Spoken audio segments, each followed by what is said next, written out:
chạm mà chạm ơi chạm làm lương chứ nè mẹ na cái to là cô thì nó chống chụp à lỡ chụp tăng này bà đây nè bà nắng nhầm á đây là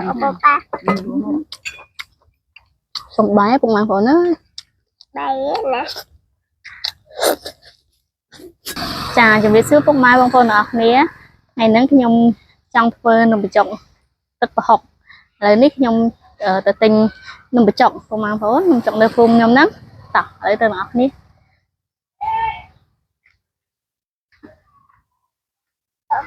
đi được đây mày đầu tiên nhung tập này mày tất cả đi khai nào กันแชงดิโอ้ละมองมาที่ไหน lắm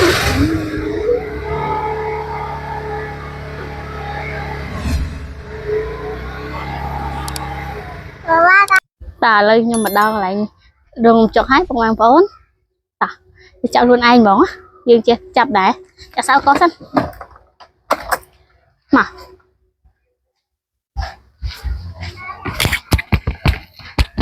đấy cho tôi tham gia con ghê nằm chọt tí kilo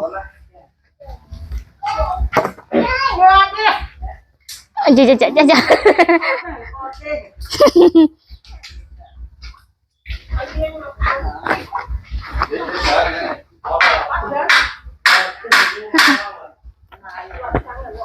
bà lá chẳng thòn bà thọt lại cùng mặt thòn lại từ nè dạ đó là còn đây chạy đó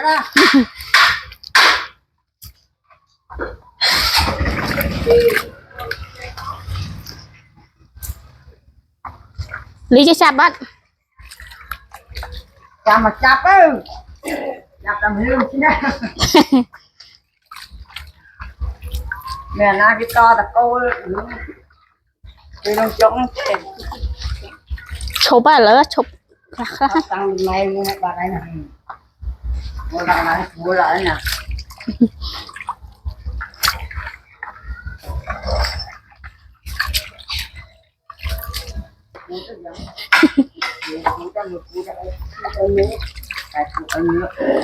mình chọc mai mình chọc Campuchia bay khê tiếng à bay khay mình chọc Campuchia chơi cha đó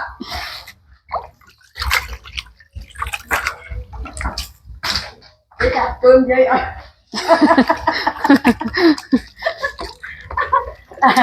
dây cha thế nhá mình chọc nè chôn ló nè mình chọc nè sai nhiều hiệp ấy mình chọc sẽ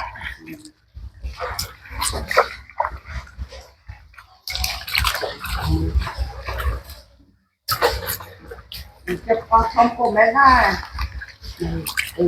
một bánh cuồng xây ra hôm mình chọc con không không mình chọc ấy được kìa đây đi con kìa đây đặt đây đây cuồng à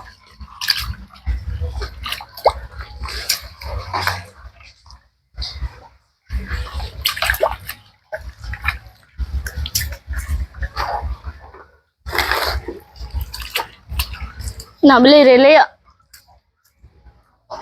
ai rốt niêm liên mấy cái cha máu đây ta cha máu ô ta cha máu ở trường máu bóng ăn tiền sơn món này là tiền ở gần rồi cái cân nè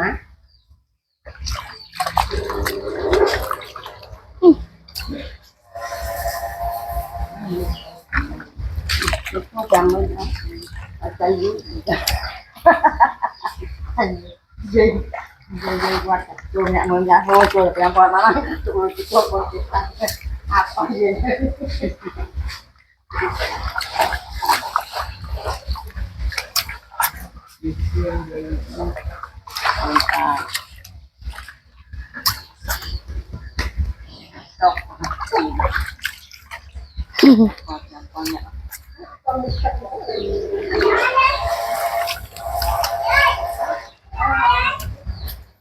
Thì kế tập hỏi ai chập thằng này mà đòn nó thấy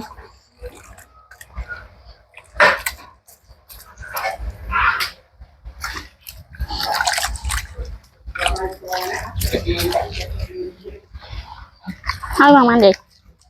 đừng hỏi mà này này nhung sữa này lắm tiếp tục tự nhiên khi là không bắt tay một quạt thì đứng trong không cần độ bốc chuột đây chập phong chết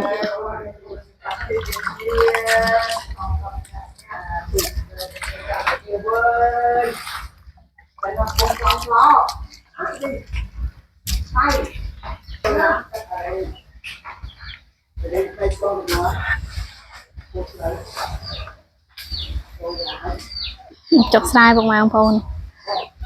nhưng mà chập to đầy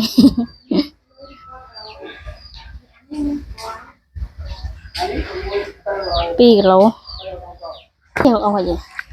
Lu lihat dia saya ada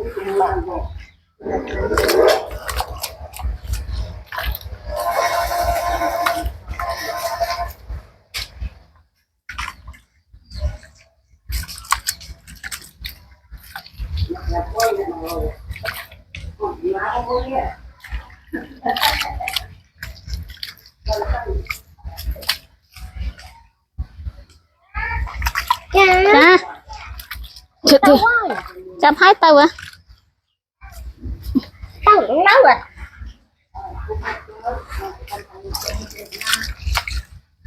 Dạ này.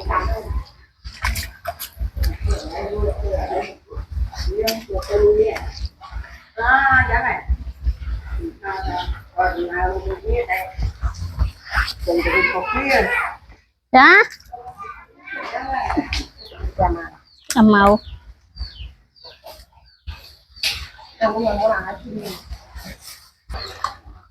Pi rồi, chụp ấy.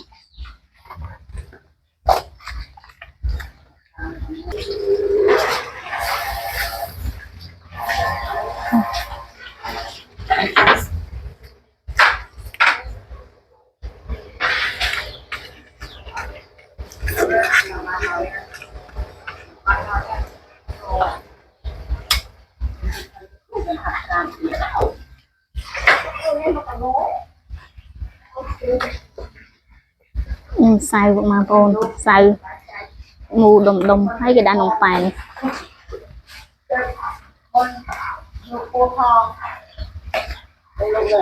Bên tầm ăn mòn không ông cho nó có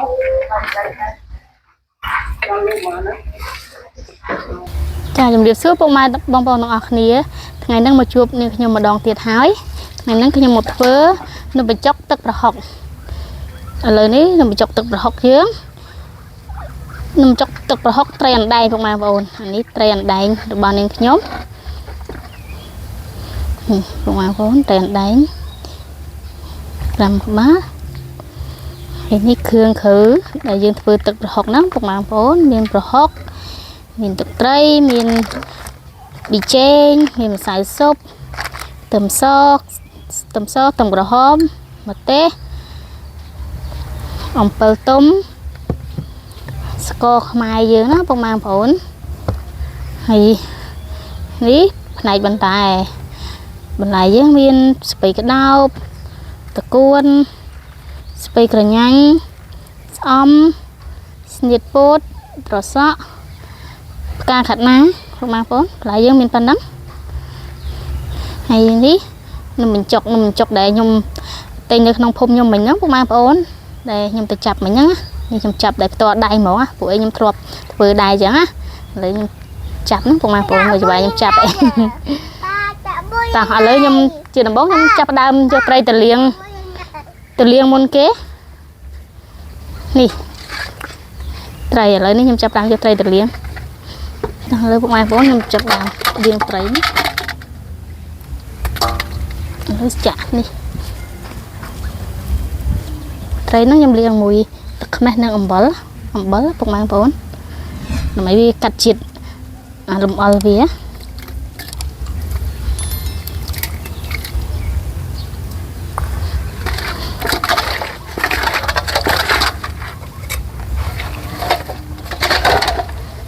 cào cào hiếm á để chìm ở cắt sáng ta cũng mang ôn bỏ lại không mấy ha chai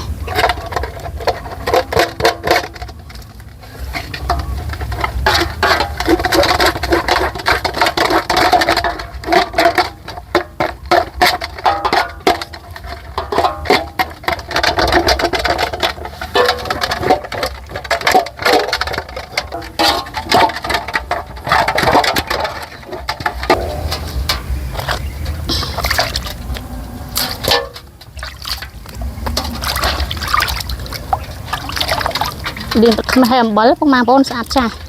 cắt chìm ở nắng sạch mỏng mình ở mình ấy sạch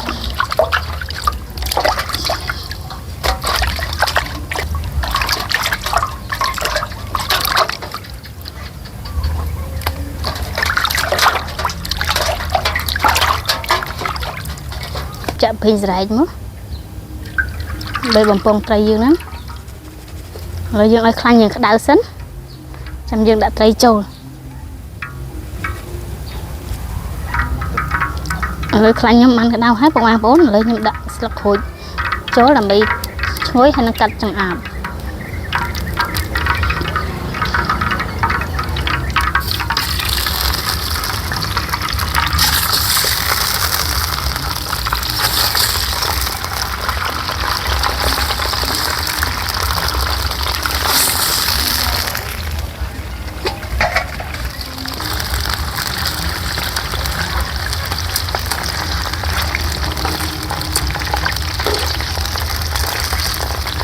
với trai nhóm đã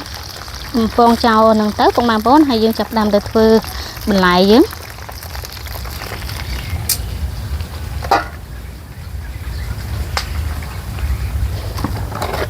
ta lỡ cũng mang bốn mình tập bị dương đã trai chiên rồi hái dương màu liền mình lại chứ liền mình lại dương đại tư lại là đại tư ngầu chẳng nó cũng mang bốn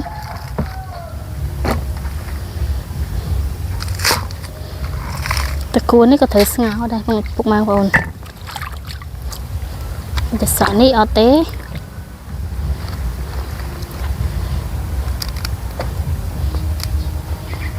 สอมนี่ก็ยังถือสงาได้ยังโซมันติดตัวสอม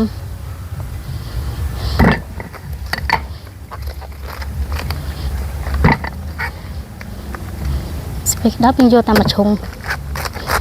một tí bán bộ mang bốn rồi buổi lại dân đi chờ lại chẳng á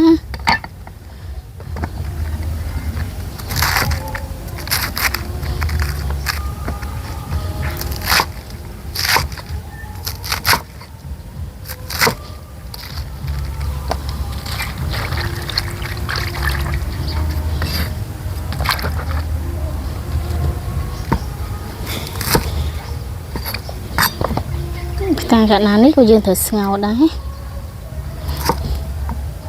mình ngáo dương liên tục cây ban sạch sân mất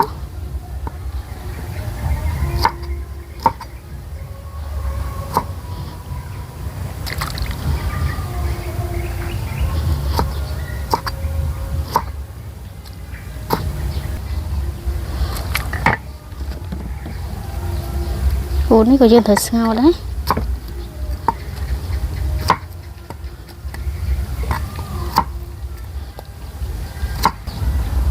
nàyยังthông thống dương cạch chỉ pi chỉ bảy mất cũng làm ổn bột sệt bột dương lắm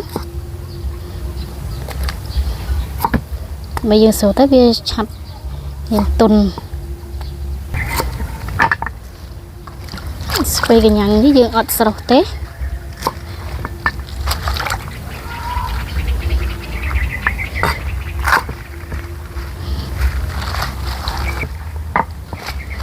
lấy dương liệt bàn pi bảy tấc mốc của anh bốn liệt ăn nó là bây dương lại là đây dương thử ngào chẳng dương vô từ ngào chẳng nó cũng mang bốn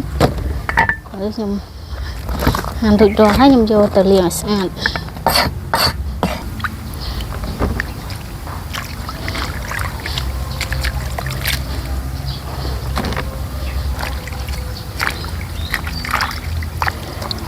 toàn lấy dương riêng lại đang bàn pi tấc tới bảy tấc tết của mang bốn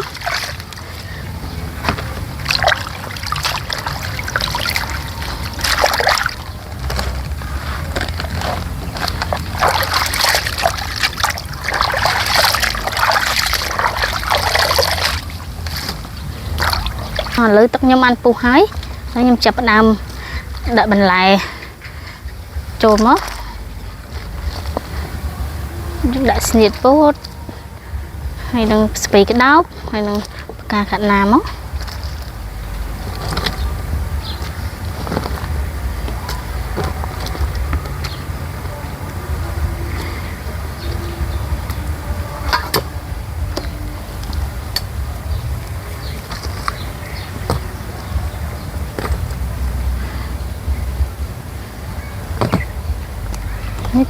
ta cuốn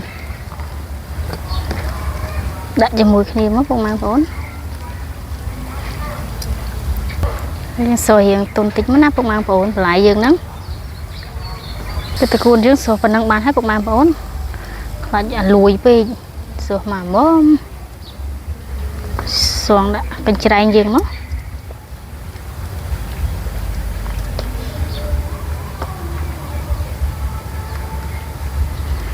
nhóm chật ăn hái phục mang vốn rồi nhưng xong mà hiện hiểm tích hãy sải phục mang vốn rồi sờ là ố phục mang vốn thì kia lụa ngập sáng thì sẽ thì sải dừng đó rồi nhưng xong spray cái đầu muốn phục mang vốn là sao spray cái đầu nó vì hiện tuần môn kia hết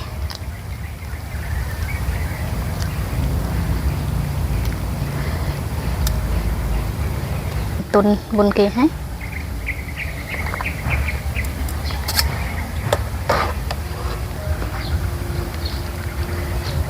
dương xuống rồi tuần đã hết phục mang vốn tuổi sinh nhật trong cắt thì bị bày dẫn tới bị chặt tuần trắng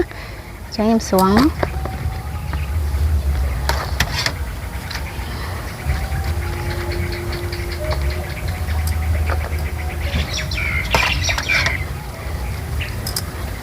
lời này chụp tí đó phục mạng của nó thọt bàn đập bề nghe chứ là lời dùng bàn thế đấy nào sửa sao mà đớm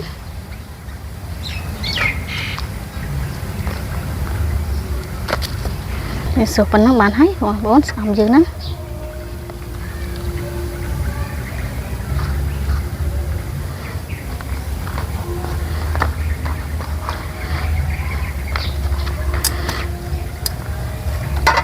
đã phần năng lại nhóm lỡ lại nhóm nít ban rồi rồi hái bộ mang bốn lỡ đấy nhưng một chập đám tập học riêng mà đó nhưng ăn hái bộ ngày bốn giặc tiền với em xoàng đã chè dừng mất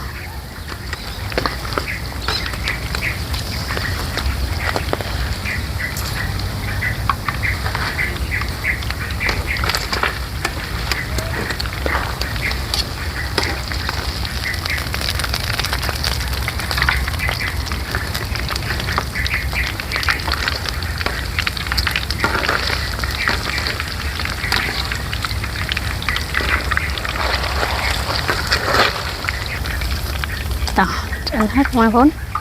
còn lời phục mang vốn em một chập đám thưa tập học bậc nhóm lời nhóm đặt tầm sót tầm bờ hóm nâng một tê rùm linh và ngồi sân móc rồi mấy dương vô tập bọc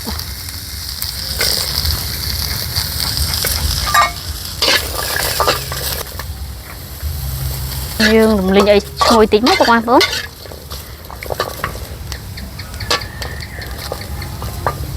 phần năng bàn hái nhập chậu đã bá nó bây giờ bốc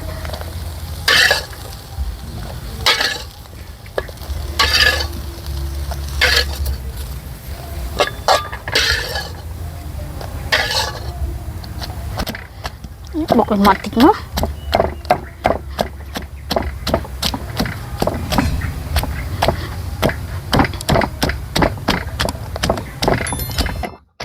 bọc hiện mặt thịt nó nằm phòng ăn vốn phần năng bàn hái ở dương chặt đa mùa loại score vừa tập học dớt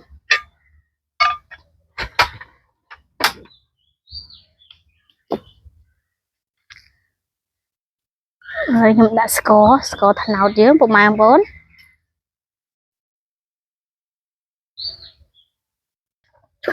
đã tật lỗi tự chui tật nào chọc đam đã hot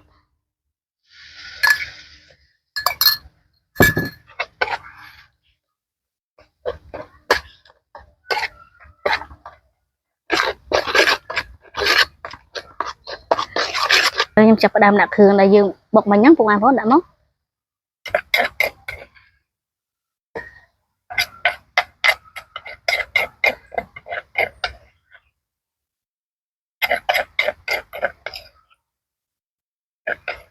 mình bị chọc tự bọc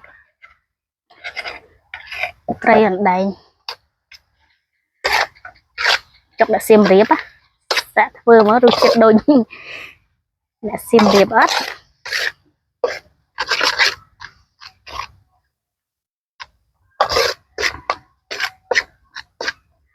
tự cầm pơ túm mang phốn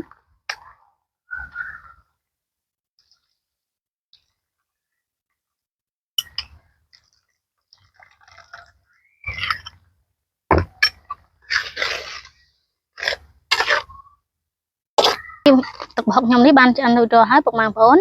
hay bột màng phốn lụa tam cho nông cho nồi chật bột màng phốn đó nè nhom làm mồm hái chú prai em hiện đặt trắng á bột màng phốn với lụa tam bột màng phốn tới nông cho nồi chật bột màng phốn tới với nhom ban cho anh nuôi cho hái tục học riêng lắm tao với đặt đuôi lại chân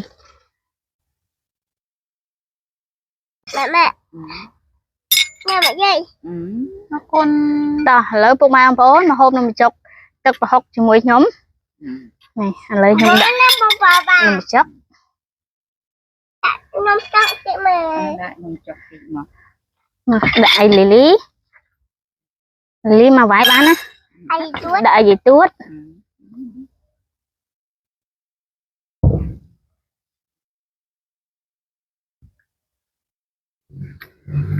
mẹ giấy mà vậy vậy đặt lại cái gì vậy anh đã hộp á anh hộp bên kia mốt đạn nó tới đây này này này áo á nhưng mà thì ao ôn đi lại ăn chờ chờ sao mấy giờ anh đã xong mấy số hết chập lại đã mềm chán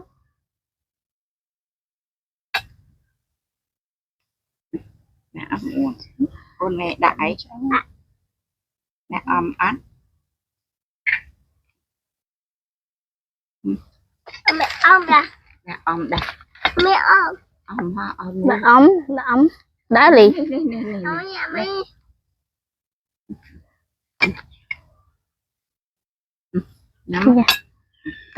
đã nhầm đã luôn nhắm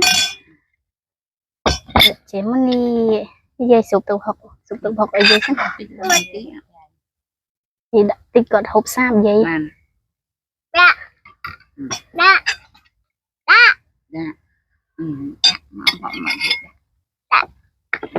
nó lý này chiếm con ai chả mặt đã ngồi ôn vào cốc con mặt đã cốc là quá đã ở đây chậm tinh á nhưng mà đã ơi đã bên đi bán này lý nhầm nhìn phết bên nó bên anh đã trọng người đại kia đã thấy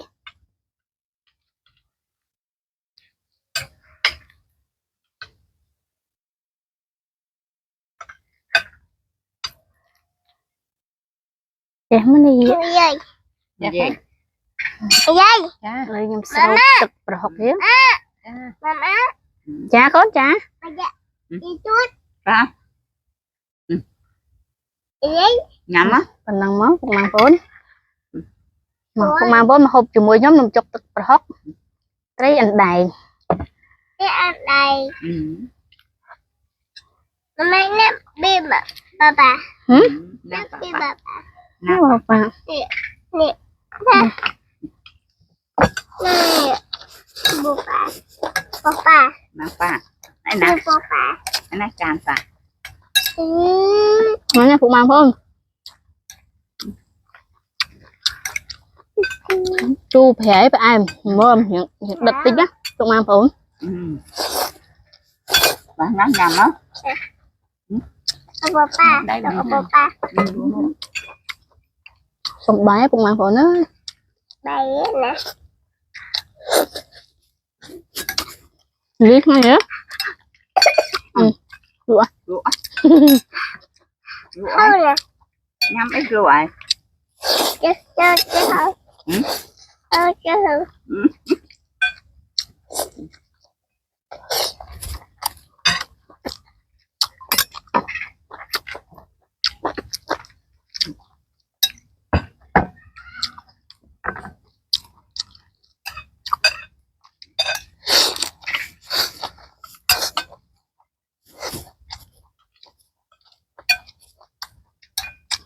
Mà nhanh tắt thôi. nát tịch cho ôm mày nhá hả nát tịch vô chừng mà thô một khăn á thô khổm một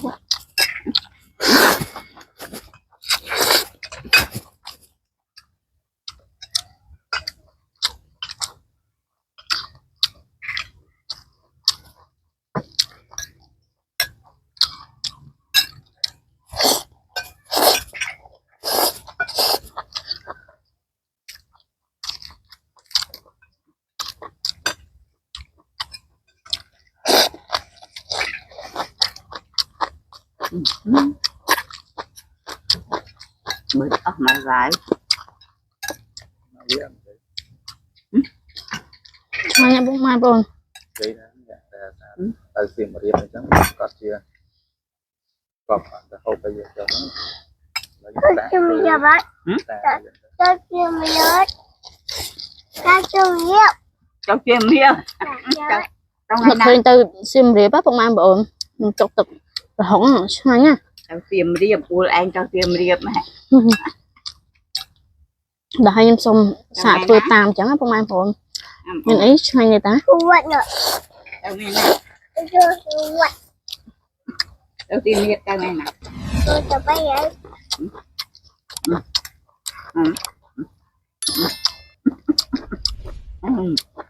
một chuyện mớm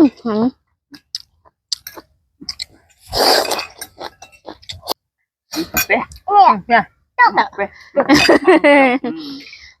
chà lấy video nhóm xong mình chập trầm năng hái phục mày ông phốn hay xong phục mày ông phốn chẳng đăngរបៀបខ្ញុំធ្វើអាចមើលវីដេអូពីខ្ញុំពីដើមដល់ចប់ហើយពុកម៉ែបងប្អូនសូមជួយចុច Subscribe ខ្ញុំម្នាក់មួយផងហើយសូមអរគុណសូមជម្រាបលាបាយបាយ